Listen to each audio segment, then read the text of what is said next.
Assalamualaikum warahmatullahi wabarakatuh. Nama saya Rahma Hidayah, jurusan Peternakan semester 4 Winsuska Riau. Baiklah, yang saya hormati dosen pengampu dan teman-teman seperjuangan yang saya banggakan. Semoga selalu dalam keadaan sehat walafiat dan selalu semangat dalam menjalankan ibadah puasa di bulan suci Ramadan. Baiklah, di sini saya akan menjelaskan tentang perubahan-perubahan organ reproduksi betina selama kebuntingan. Perubahan-perubahan yang terjadi ada 5 fase. Yang pertama, perubahan pada vulva dan vagina. Pada saat kebuntingan awal tidak terjadi perubahan pada alat kelamin vulva maupun vagina.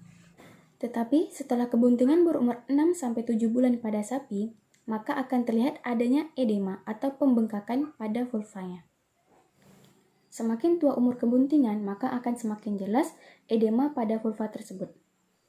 Sedangkan pada sapi yang telah beranak, edema vulva akan baru terlihat setelah kebuntingan mencapai 8,5-9 bulan. Yang kedua, perubahan pada serviks. Setelah terjadinya fertilisasi, perubahan terjadi pada kelenjar-kelenjar serviks.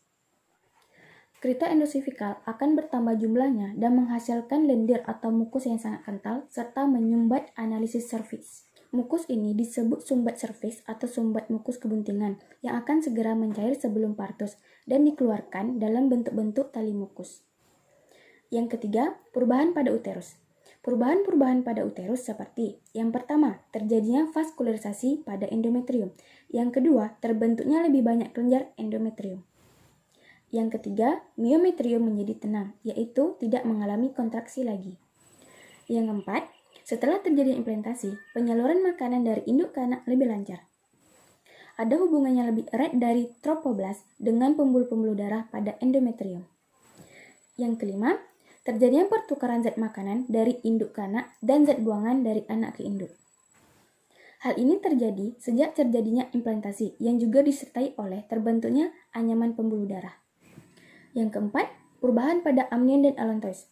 Volume cairan amnion dan allantois selama kebuntingan juga mengalami perubahan-perubahan. Perubahan yang pertama yaitu volumenya dari sedikit menjadi lebih banyak. Yang kedua, perubahan dari perbandingannya. Hampir semua spesies cairan amnion menjadi lebih banyak daripada volume cairan allantois. Tetapi pada akhir kebuntingan, cairan allantois menjadi lebih banyak. Yang kelima, perubahan pada ovarium. Perubahan-perubahan pada ovarium adalah yang pertama, follicle the graft yang telah kosong atau setelah terjadinya evaluasi akan membentuk suatu kawah dan diisi oleh darah yang cepat membeku yang disebut dengan corpus hemorrhagicum. Yang kedua, corpus hemorrhagicum terbentuk dari sel-sel baru yang berwarna kuning yang disebut sel luteum. Yang ketiga, sel-sel luteum semakin lama semakin banyak dan akhirnya mengisi penuh ruangan tersebut dan diberi nama corpus luteum. Yang keempat, selama kebuntingan, corpus luteum tetap ada dan berfungsi terus selama masa kebuntingan. Yang kelima, apabila tidak terjadinya kebuntingan, maka corpus luteum akan dinonaktifkan oleh prostaglandin dan mengalami degenerasi dan berubah menjadi jaringan ikat yang berwarna putih mengkilat yang disebut dengan corpus albicans. Baiklah, inilah hasil penjelasan dari saya. Apabila terdapat kesalahan mohon dimaafkan. Wabillahi taufiq wal hidayah. Wassalamualaikum warahmatullahi wabarakatuh.